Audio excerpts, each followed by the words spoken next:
On my channel commerce with me. आज इस video में अपन देखेंगे कॉन्ट्रैक्ट मैनेजमेंट। ठीक है, इससे पहले वाली वीडियोस में मैंने आपको सप्लाई चेन मैनेजमेंट क्या होता है, वेंडर मैनेजमेंट क्या होता है, आपको वेंडर रेटिंग और परचेज मैनेजमेंट, ये सब कुछ मैंने आपको फर्स्ट वाली वीडियो में कवर करवा दिया है।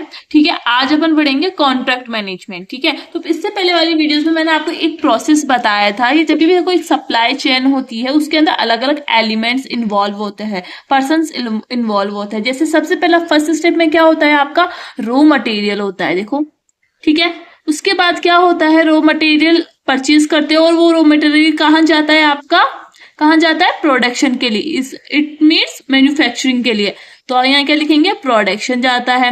प्रोडक्शन के बाद वो प्रोडक्ट वहां बन जाता है। फिर आती है आपकी लॉजिस्टिक कंपनीज, जो क्या करती है, उन प्रोडक्ट को आपके पास तक आपको पहुंचाती है। तो लॉजिस्टिक से कहाँ जाता है वो प्रोडक्ट जाता है होलसेलर के पास।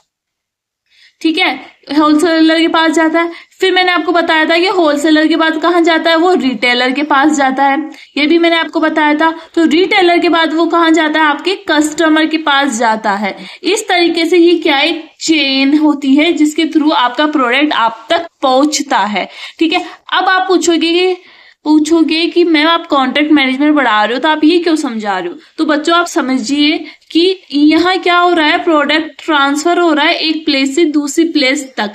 ठीक है, तो कॉन्ट्रैक्ट भी होना जरूरी है इनके बीच में, क्योंकि अगर कॉन्ट्रैक्ट नहीं होगा तो इन्हें कैसे पता चलेगा कि उनकी क्या ड्यूटीज है, क्या लाइबिलिटीज बनती है, क्या उन्हें काम करना है। अगर उस काम को वो नहीं करते तो उसके ऊपर कितनी पेनल्टी लग सकती है, क्या क्या हो सकता है। ठीक है, तो इसलिए इनके बीच में क्या किया जाता है, कॉन्ट्रैक्ट किया जाता है। तो contract management in supply chain का मतलब यही होता है, जब सप्लाई चेन के दौरान क्या किया जाए, कॉन्ट्रैक्ट किया जाए। किससे, सप्लायर से, वेंडर से और अदर पार्टनर से। वही क्या होता है, आपका कॉन्ट्रैक्ट मैनेजमेंट होता है। इतना समझ में आ गया। अब अपन देखते हैं। ठीक है, contract management in supply chain is the strategic process of managing contract. Contract management क्या होता है, एक स्ट्रेटेजिक प्रोसेस होता है जिसके माध्यम से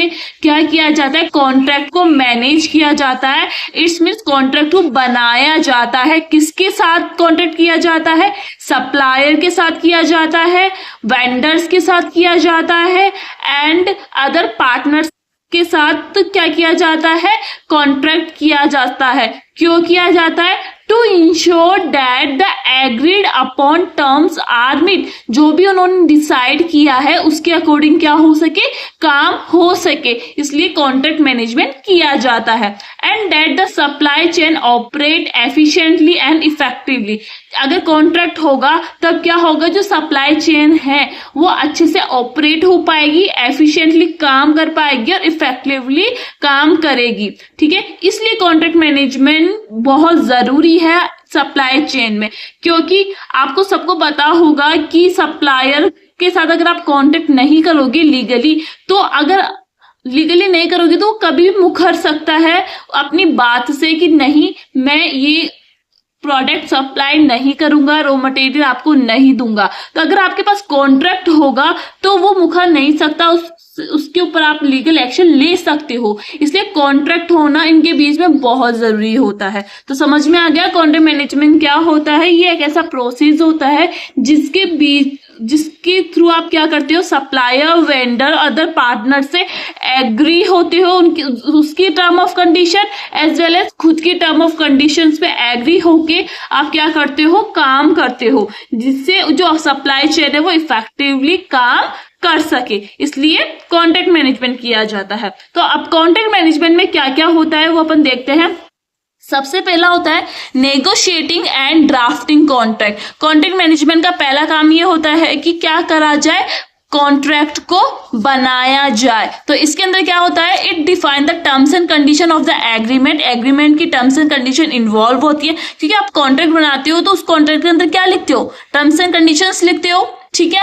और जैसे उसके अंदर क्या क्या होता है कि आप जो प्रोडक्ट खरीद रहे हो या आप रॉ मटेरियल खरीद रहे हो उसकी प्राइस कितनी होगी, डिलीवरी वो कितने टाइम पे देगा, क्वालिटी कैसी होगी, क्वालिटी स्टैंडर्ड कैसा होगा, परफॉर्मेंस कैसा होगा, कितने समय में वो पहुंचा पाएगा सप्लायर। तो ये सब कुछ कॉन्ट्रैक्ट के अंदर होता है, मतलब एक कॉन्ट्रैक्ट बनाया जाता है, उसके अंदर लिखा जाता है, ये सारी चीजें मेंशन होती है, जैसे रॉ मटेरियल की प्राइस, कब डिलीवर होगा, क्वालिटी कैसी है, परफॉर्मेंस कैसा, वो सब कुछ इसमें होता है। तो पहला काम क्या होता है कॉन्ट्रैक्ट मैनेजमेंट का, कॉन्ट्रैक्ट को ड्राफ्ट करना, ठीक है। अब दूसरा क्या होता है इसका फंक्शन, दूसरा फंक्शन ये होता है कि अब आपने क्या कर दिया, कॉन्ट्रैक्ट को बना लिया, अब क्या करोगे, कॉन्ट्रैक्ट बनाना सॉल्यूशन नहीं होता। अब जिस अकॉर्डिंग आपने कॉन्ट्रैक्ट बनाया है, जो टर्म्स एंड कंडीशन आपने कॉन्ट्रैक्ट में रखी है, उसके अकॉर्डिंग काम हो रहा है या नहीं हो रहा, उसे क्या करते हैं, परफॉर्मेंस को ट्रैक किया जाता है। तो दूसरा काम क्या होता है इसका, मॉनिटरिंग करना कॉन्ट्रैक्ट की। Once a contract is sign, it is important to track performance, ensure compliance with the terms and identify any potential issues. फिर क्या किया जाता है, परफॉर्मेंस को ट्रैक किया जाता है, टर्म्स एंड अकॉर्डिंग वो काम हो रहा है या नहीं हो रहा है, अगर नहीं होता है क्या क्या इश्यू आ रही है, उसके अकॉर्डिंग कुछ चेंजेस किए जाते हैं, ठीक है। तो थर्ड काम क्या होता है कॉन्ट्रैक्ट मैनेजमेंट का, अगर मार्केट कंडीशन के अकॉर्डिंग अगर उन्हें लगता है कि कॉन्ट्रैक्ट में कुछ चेंजेस होने चाहिए, तब कॉन्ट्रैक्ट मैनेजमेंट का काम ये भी होता है कि कॉन्ट्रैक्ट में क्या किया जाए, चेंजेस किए जाए। जैसे दिस में involve amending existing contract to reflect changes in business needs और मार्केट कंडीशन। बिजनेस को क्या जरूरत है, जैसे अगर आप एक प्रोडक्ट बना रहे हो, अब उसकी डिमांड नहीं है और आप चाहते हो कॉन्ट्रैक्ट को चेंज करना कि नहीं, अब मुझे ये वाला प्रोडक्ट नहीं बना रहा है, इसलिए मुझे दूसरे रॉ मटेरियल की जरूरत है, तो आप क्या कर सकते हो, आप है ना कॉन्ट्रैक्ट को चेंज कर सकते हो according to the market condition.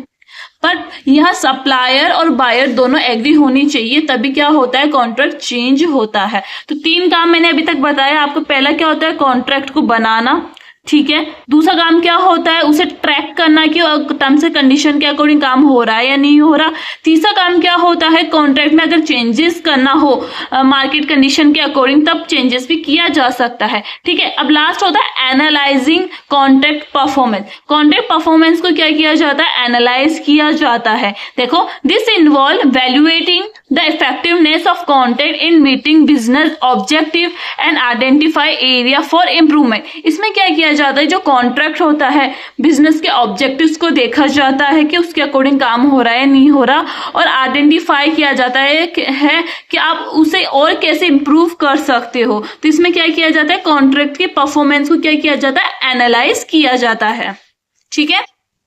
अब हम इसके एडवांटेज देखते हैं कि अगर आप कॉन्ट्रैक्ट मैनेजमेंट करते हो तो इससे क्या फायदा होता है। सबसे पहला फायदा ये होता है कि आपकी कॉस्ट कम आती है। कॉस्ट कम कैसे आती है, अगर आप पहले ही कॉन्ट्रैक्ट कर लेते हो, और जैसे अगर उस वक्त रॉ मटेरियल की प्राइस 10 रुपीज है, बट अब उसकी कॉस्ट 15 रुपीज हो गई, तो इसका मतलब होता है आपकी कॉस्ट क्या हो जाती है, कम हो जाती है, बट इसमें इंक्रीज भी हो जाती है। तो कॉन्ट्रैक्ट मैनेजमेंट के थ्रू आप जो भी अनसर्टेनिटी लॉसेज है, उनकी वजह से आपकी कॉस्ट इफेक्ट नहीं करती है और आपकी कॉस्ट रिड्यूस होती है, ठीक है। सेकंड क्या है, improve risk management. Risk management के ऊपर भी काम करते हैं, ठीक है। अगर देखो सप्लायर है, वो मना कर देता है कि मैं रॉ मटेरियल नहीं दूंगा, अगर कॉन्ट्रैक्ट नहीं होगा आपके पास तो आप कुछ नहीं कर सकते उस पर्सन का। अगर आपके पास कॉन्ट्रैक्ट होगा तो वो पर्सन को, उस सप्लायर को आपको प्रोडक्ट या रॉ मटेरियल आपको देना ही पड़ेगा किसी भी कंडीशन में।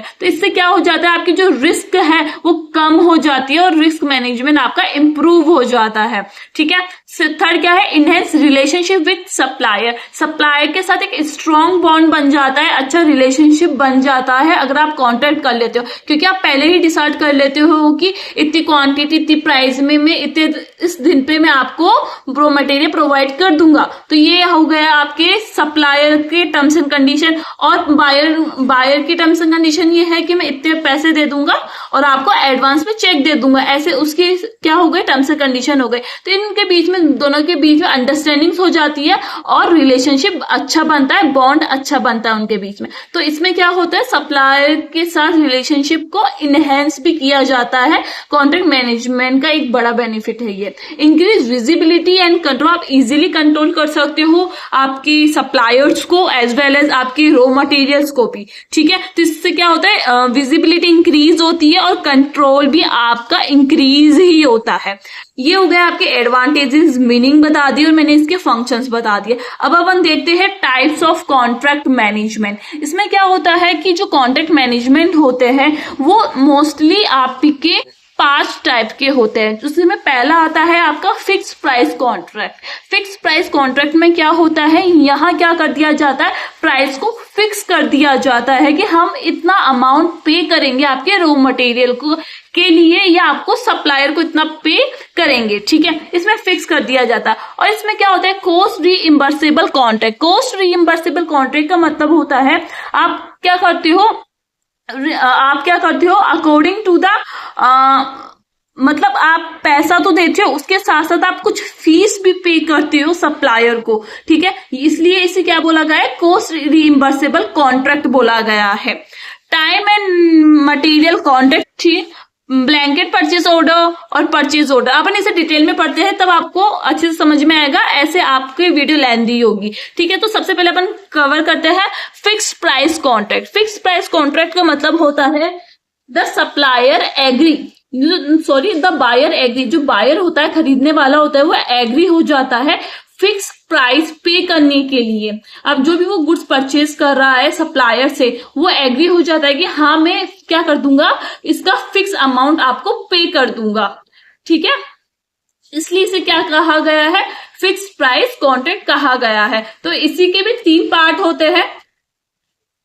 पहला है आपका firm fixed price. Firm fixed price का मतलब यहाँ क्या है, the most common type where the price is set and can not be change. इसमें क्या कर दिया, जो फर्म होती है वो प्राइस फिक्स कर देती है और वो वही रहती है और बाद में चेंज नहीं होती है। इसलिए इसे क्या बोला, first firm fixed price. Firm की क्या है, फिक्स्ड प्राइस है, मतलब वो एग्री हो गई कि वो क्या करेगा, फिक्स प्राइस देगा, ठीक है। सेकंड क्या है, फिक्स्ड प्राइस इनिशिएटिव फीस। अब देखो कभी कभी ऐसे होता है कि जो सप्लायर की परफॉर्मेंस को देखकर, उसकी हार्ड वर्क देखकर जो बायर होता है, जो खरीदने वाला होता है, वो क्या करता है, प्राइस का पेमेंट तो करता है, ठीक है। उसके साथ साथ उसे कुछ फीस भी देता है, जिससे क्या हो सके, अच्छा वो काम कर सके। तो देखो, include A potential bonus for the supplier. Supplier को क्या किया जाता है, बोनस दिया जाता है if they exceed performance target. अगर उसे जो टारगेट दिया गया है उससे ज्यादा वो काम करता है तो उस फर्म क्या करती है, उसे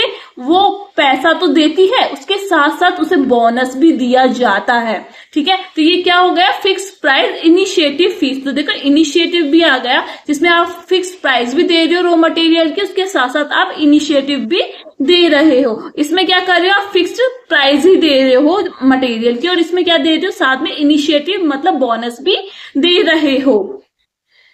लास्ट थर्ड है ये जो है fixed price with economic price adjustment. मतलब इकोनॉमिक के अकॉर्डिंग क्या किया गया है, प्राइस को फिक्स किया गया है। इकोनॉमिक्स में जो प्राइस चल रही है, अगर इन्फ्लेशन होता है, डिफ्लेशन होता है, ठीक है, तो उसके अकॉर्डिंग क्या किया जा रहा है, सप्लायर को पेमेंट किया जा रहा है। तो इसलिए इसे क्या कहा गया है, fix price with economic price adjustment. Allow for price adjustment based on inflation और अदर इकोनॉमिक फैक्टर। इन्फ्लेशन के ऊपर बेस्ड होता है और इकोनॉमिक फैक्टर के ऊपर ये बेस्ड होता है। इसके बेस्ड के ऊपर क्या किया जाता है, फिक्स प्राइस दिया जाता है सप्लायर को। तो ये पहला टाइप हुआ जो क्या था, फिक्स प्राइस कॉन्ट्रैक्ट, जिसमें क्या किया जाता है, फिक्स प्राइस पे की जाती है सप्लायर को, ठीक है। 3 पॉइंट्स पे मैंने इसमें बताया। अब सेकंड टाइप आता है cost reimbursable contract. Cost reimbursable contract, the buyer reimburse the supplier for all allowable costs incurred plus a fee। मतलब कॉस्ट के साथ साथ वो क्या पे करता है, पे करते हैं, फीस भी पे करते हैं। ठीक है, इसमें क्या होता है, फीस प्लस आपका कॉस्ट, वो दोनों पे किया जाता है। तो इसके भी 3 टाइप होते हैं। पहला होता है कॉस्ट प्लस फिक्स्ड फीस। तो बायर्स पे ऑल कॉस्ट, बायर्स क्या करता है, जो खरीदता है वो पूरा कॉस्ट पे करता है, इसके साथ साथ वो एक फिक्स्ड फीस भी देता है सप्लायर्स को। सप्लायर एफर्ट्स के लिए देता है, मतलब जो सप्लायर काम करते हैं उसके एफर्ट्स को देकर क्या किया जाता है, फिक्स्ड फीस भी देते हैं। तो ठीक है, इसमें क्या हो गया, कॉस्ट भी दे रहे हैं प्लस फिक्स्ड फीस भी दिया जा रहा है। तो इसमें फिर से क्या है, कॉस्ट दिया जा रहा है प्लस इनिशिएटिव फीस भी दिया जा रहा है, मतलब जो कॉस्ट की प्राइस है वो प्लस बोनस भी दिया जा रहा है अगर वो परफॉर्मेंस टारगेट से अबाव काम करता है, तो मतलब अच्छा काम करता है तो उसे कॉस्ट भी देंगे और साथ में उसकी फीस भी देंगे। थर्ड क्या आता है, cost plus percentage of cost.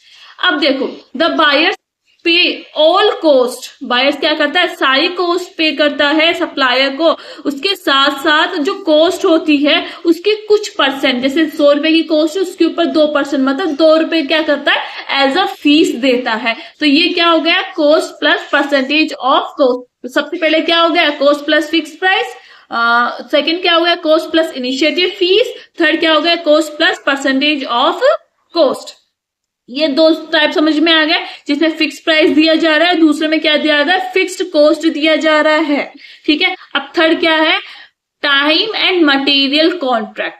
Time and material contract के अंदर क्या होता है कि जो सप्लायर जितने टाइम पर मटेरियल पहुंचाएगा उसके अकॉर्डिंग उससे क्या किया जा रहा है, पेमेंट किया जा रहा है। तो देखो, द बायर्स पे for both the time spend on the project and the material use. जो भी वो अपना टाइम लगा रहा है उस प्रोजेक्ट के ऊपर, उसके बेसिस पे, एंड जो मटेरियल यूज ले रहा है, ठीक है, उसके बेसिस पे क्या किया जाता है, कॉन्ट्रैक्ट किया जाता है। जैसे कंस्ट्रक्शन कंपनी होती है, वो बोल देती है जैसे 1 साल के अंदर मुझे ये चाहिए तो मैं 1 साल के आपको 1 लाख रुपए दे दूंगा। ठीक है, तो वो क्या हो गया, यहाँ ये हो गया कि उस प्रोजेक्ट के उसको क्या मिल गया, टाइम मिल गया है कि उसे 1 साल के अंदर अंदर क्या करना है, उस प्रोजेक्ट को कंप्लीट करना है, और उसके ऊपर ही उसे क्या दिया जा रहा है, पैसे दिए जा रहा है। तो देखो, ऐसे जब भी वो जितना टाइम वो स्पेंड करेगा प्रोजेक्ट के ऊपर उतना उसे पैसा मिलेगा, और जो मटेरियल यूज किया है उसका पैसा उसे मिलेगा। तो समझ में आ गया, टाइम एंड मटेरियल कॉन्ट्रैक्ट समझ में आ गया।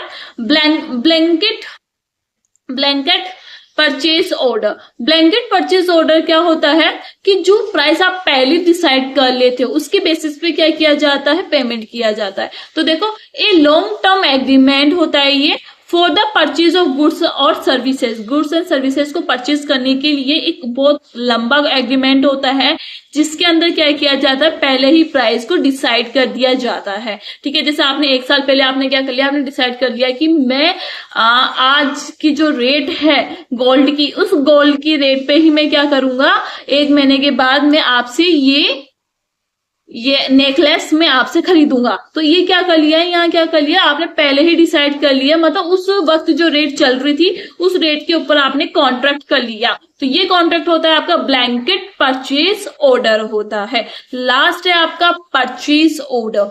परचेज ऑर्डर होता है आपका कि जो भी आपने गुड्स एंड सर्विसेज परचेज की है उसका जो ऑर्डर होता है वो कॉन्ट्रैक्ट परचेज ऑर्डर में आता है। जैसे a document authorising the purchase of specific goods और सर्विसेज। तो इसे क्या बोलते हैं, परचेज ऑर्डर।